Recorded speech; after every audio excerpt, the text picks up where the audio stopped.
Hey, what's up, ladies and gentlemen? How you doing? It's PacLives. I hope you're having a good night. Thank you so much for joining me for another one. I wanted to bring you guys this video. I was scouring the internet for, scary stories, creepy content, anything like that, unsolved mysteries, real life mysteries, and I found an article on a website called BuzzFeed.com, and it's about, they asked their viewers if anything freaky or paranormal had ever happened to them, and there was 20 some submissions. So I'm just going to take a few of the best ones, I think, and I'll show them to you, ladies and gentlemen. Let me know what you think in the comments. Thank you so much for checking this out. I hope you like the video. Number 1. I once found a ring in a cemetery. It had clearly been dropped and was not on any grave. So I took it, and my mom posted about it on Facebook. Nobody ever claimed it, so I kept it. It wasn't fancy, just a dark metal with a small eye-like pattern. It was always cold to the touch and had no gems. One day I lost it at school. I was super sad about it because I'd gotten attached to it and worn it every day. So I told my mom that I lost it, and she promised to look for it, as she worked at the school as a cleaner. We had not been outside that day, so it had to be inside. I got home that day, and guess what was on my bed? The damn ring. Of course I was happy, but in the back of my mind I was confused, because I knew I put it on. My mom came home 2 hours later, and guess what she found? My ring. I now have 2 identical rings. She found it in my classroom near my desk. I still have both rings, but refuse to wear them. And that's from Cat Goes Moo.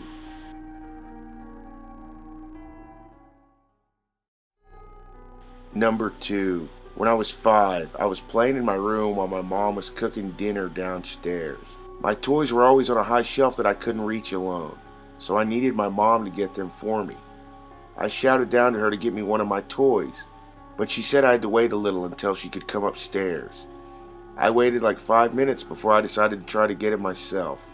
I was jumping and trying to grab it, but I still couldn't reach. That was until I started floating. This sounds so stupid to write down, but I remember it. I reached the toy and started playing with it. After a few more minutes, my mom came up and saw I had the toy.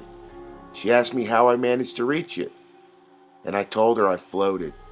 She didn't believe me, but none of us have any other explanation how else I could have gotten it. And that was from Veroe1111. Number 3. My husband and I lived in student family apartments while he was working on his degree and working 2 jobs. I stayed at home with our baby, who had some extra needs. I'd been up all night with the baby and kissed the hubs goodbye when he left for work around 5:30 a.m. I finally got the baby to sleep around 6 and went to lie down myself, but couldn't fall asleep. I just laid there with my arm over my forehead, begging for sleep. My husband came home around 6:30. I didn't think much of it. He was a server at a restaurant, so sometimes he came home early to study if they were slow and didn't need him. The front door was always locked, so I heard when he came in and put his keys in the dish. I was awake but lying down, kind of hoping he'd go to his desk and work so I could try to sleep. He walked over to me to check if I was sleeping, then walked back to his desk. I was able to nap for about 30 minutes before the baby woke up again. I got up, took a quick shower, then got the baby ready for a walk. By that time, my hubs had left again, but I wasn't sure where he went as he didn't have class that morning. I tried to shrug it off, but I couldn't shake the feeling that something was off. I texted him while on our walk to see where he went. Nothing. 2 hours later, he texted me back saying he'd just gotten off work and was on his way home. I asked why he came home earlier, and he said he'd been at work the whole time, since they were really busy that morning. I called maintenance to see if they'd entered my apartment, since they were the only other people to have a key, but they didn't. Then who the hell came into my apartment wearing my husband's clothes? And that was from Anonymous.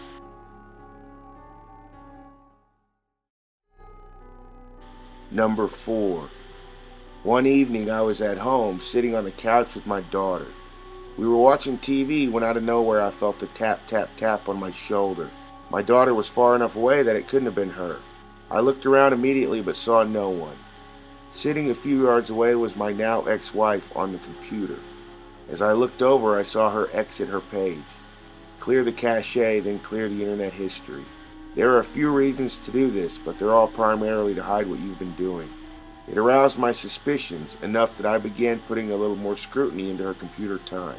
Ultimately, this led me to uncovering infidelities, and in the end, us getting divorced. To this day, I'm unaware of who or what tapped me on the shoulder. Nonetheless, I would like to say thank you. And that was from Anonymous.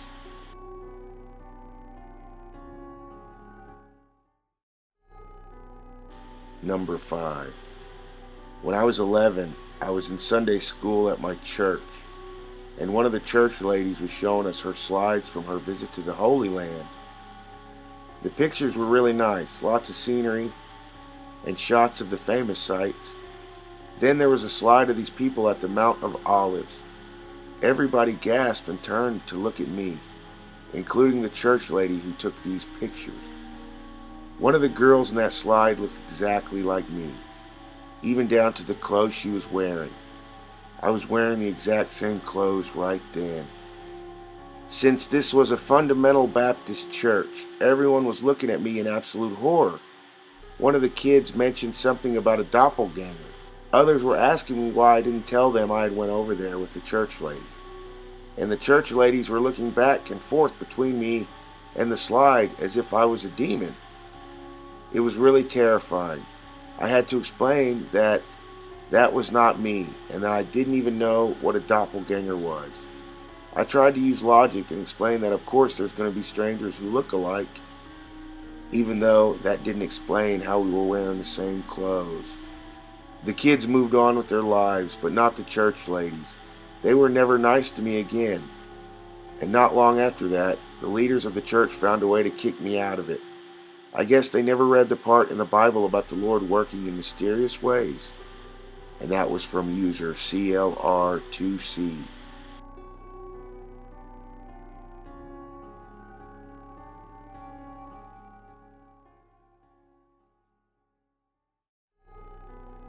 Number 6. I experienced a Mandela effect of sorts with that "What is love, if not grief persevering" quote from the WandaVision. It's something I've had in my head for at least 20 years. I've always thought it was a famous quote, like by a Bronte or whatever. When I started hearing people attributing it to WandaVision, I thought that was crazy ignorant and went deep diving for who really said it first.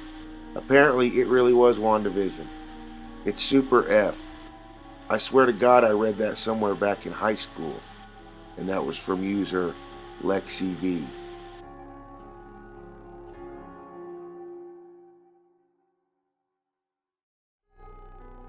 Number 7.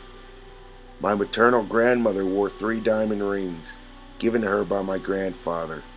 The night she passed away, my mom packed up her things at the hospital, but couldn't find the rings that night. Frantic, she called the hospice where my grandma had been before the ambulance brought her to the hospital. They stripped her room and even had the laundry service find her linens. Nothing. My mom triple-checked her belongings, purse, jacket, clothes, and nothing. The rings were lost. It was a long and terrible day, and my mom went to sleep late in the evening, still frantic over the rings. In the middle of the night, something suddenly woke her up. She shot up, walked to my grandmother's purse, opened it, and the rings were sitting right on top. Completely unmissable.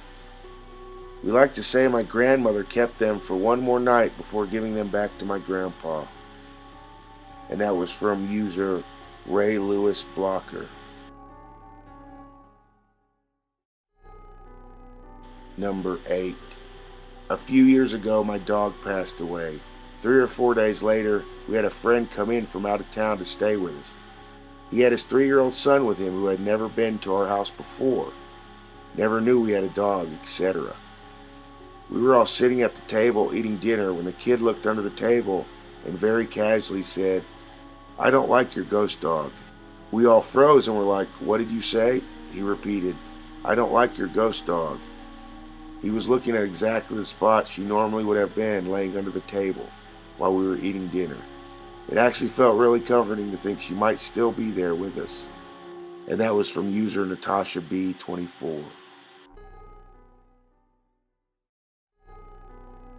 Number 9. In 2015, my husband and I moved into the basement apartment of my parents' house after my mom died. The event I'm about to tell you about happened just a few months ago. My dad and I both have insomnia, so we were up texting around 3 a.m. I was in the living room and my husband was asleep in bed. I got up to get a drink from the kitchen and look in on my husband. Right then, a fan we had in the bedroom turned on and flew off the box we had it on, hitting the ceiling, and went all the way into the living room. It hit the ceiling so violently that it left a dent. My husband slept through it. I have no idea how. But my dad felt it through the floor even though his room was halfway across the house, above where it hit. It was wild. I can't explain it. And that was from user R. Kraus.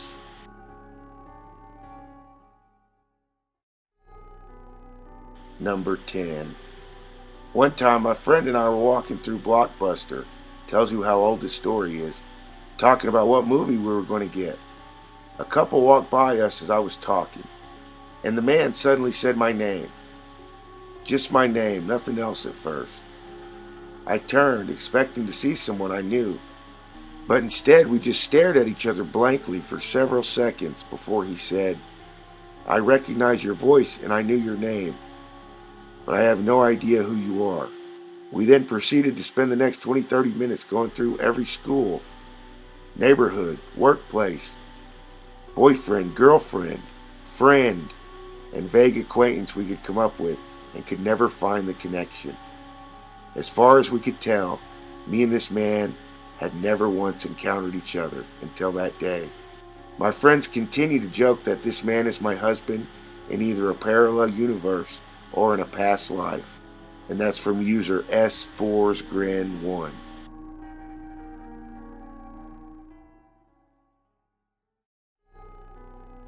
Number 11. One of my teachers grew up in a house with a lot of paranormal activity and told stories all the time, but this one spooked me the most. About 15 years after moving away, she and her 3 siblings went back to visit her childhood home.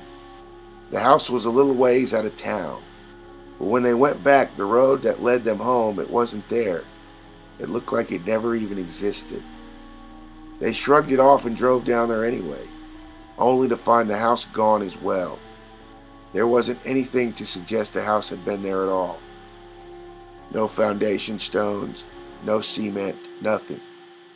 Spooked, they went into town, a fairly small town, and asked if something had happened to their house.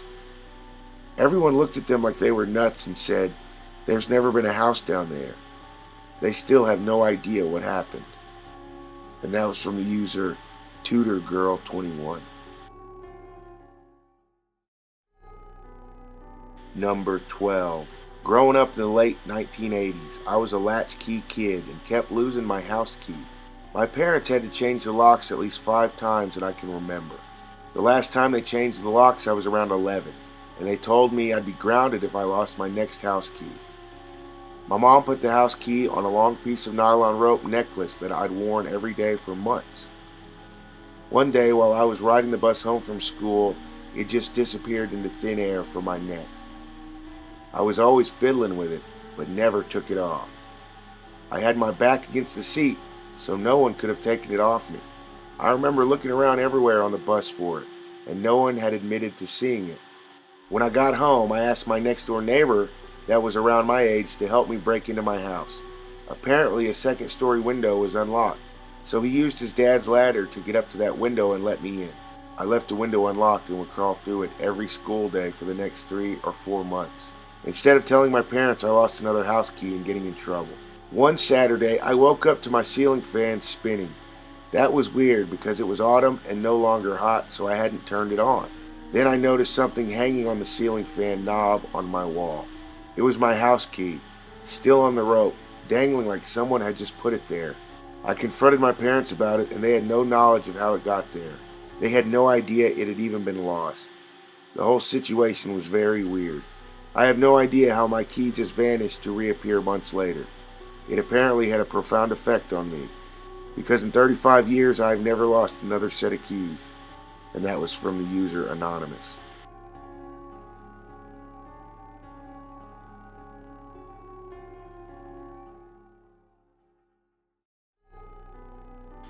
Number 13. When I was 13 or so, we were visiting some friends in Missouri. 3 of us were hanging out, and my friend's parents left to run some errands, and we decided to sit in a large walk-in closet to play with the Ouija board. It started off normal, silly questions, but then we asked the spirit where they were. They said, "I am here." At that point, we heard the floorboards creak outside the closet and could see shadows blocking the light coming into from under the door. Like 2 feet were standing right in front of the door. After a few minutes, the feet stepped away and were gone. No one else was in the house. My friend's parents came home an hour or 2 later and swore they hadn't stopped home mid-errands. So who was at the door? And that was from Anonymous.